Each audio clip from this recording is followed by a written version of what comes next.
মাত্র ৯ বছর আগে মোহাম্মদ বিন সালমানের নাম সৌদি আরবের রাজনীতিতে কেউ শোনেনি। তার সম্পর্কে খুব বেশি কিছু জানতেনও না কেউ। প্রথমে ছিলেন ডেপুটি ক্রাউন প্রিন্স এবং প্রতিরক্ষা মন্ত্রী। এরপর ক্ষমতার ব্যবহার করে শুরু করলেন নিজ পিতা বাদশাহ সালমান বিন আব্দুল আজিজকে নজরে রাখতে।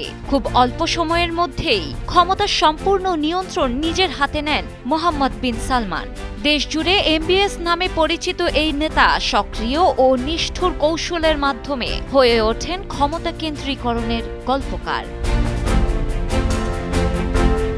সুযোগ পেয়ে এমবিএস তার বাবাকে পরিবার এবং ঘনিষ্ঠ বন্ধুদের থেকে আলাদা করে ফেলেন, এমনকি মা ও ২ বোনকে গৃহবন্দী করেন এবং বাবাকে এ সম্পর্কে ঘুণাক্ষরেও কিছু টের পেতে দেননি। বাদশাহ নিজের স্ত্রীর কথা জিজ্ঞেস করলেই বলা হতো চিকিৎসার জন্য বিদেশে পাঠানো হয়েছে তাকে। ২০১৫ সালে মোহাম্মদ বিন সালমানের পিতা সালমান বিন আব্দুল আজিজ সৌদি আরবের বাদশাহ হিসেবে দায়িত্ব নেন। তখন তার বয়স ছিল ৭৯ বছর। বাদশাহ সালমান তখন তার ভাতিজা মোহাম্মদ বিন নায়েফকে ক্রাউন প্রিন্স এবং মোহাম্মদ বিন সালমানকে ডেপুটি ক্রাউন প্রিন্স নিযুক্ত করেন, যা ছিল বড় ধরনের রাজনৈতিক খেলা। সেই চক্রেই নতুন খেলা শুরু করেন এমবিএস।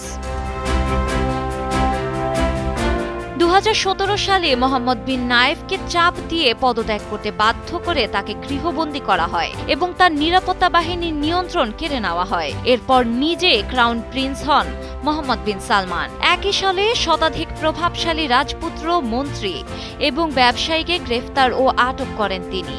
শুধু পদবি পাওয়া নয়, এমবিএস তার ক্ষমতাকে চিরস্থায়ী ও নিরঙ্কুশ করার জন্য একাধিক কৌশল অবলম্বন করেন।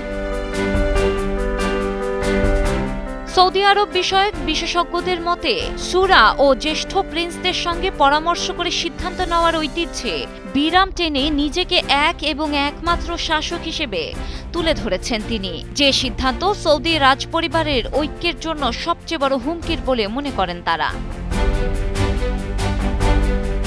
মসনদে টিকে থাকার কৌশল হিসেবে ভিশন ২০৩০ নামে একটি উচ্চাভিলাষী অর্থনৈতিক ও সামাজিক সংস্কার পরিকল্পনা উপস্থাপন করেন তিনি। মূল লক্ষ্য তেলের উপর নির্ভরশীলতা কমিয়ে অর্থনীতিকে বৈচিত্র্যময় করা এবং সমাজকে আধুনিকীকরণ করা, যা তাকে পশ্চিমা এবং তরুণ সৌদি জনগণের কাছে প্রগতিশীল সংস্কারক নেতা হিসেবে উপস্থাপন করে।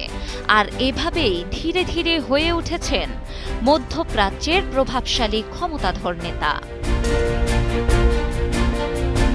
ডেস্ক রিপোর্ট, সময়ের আলো।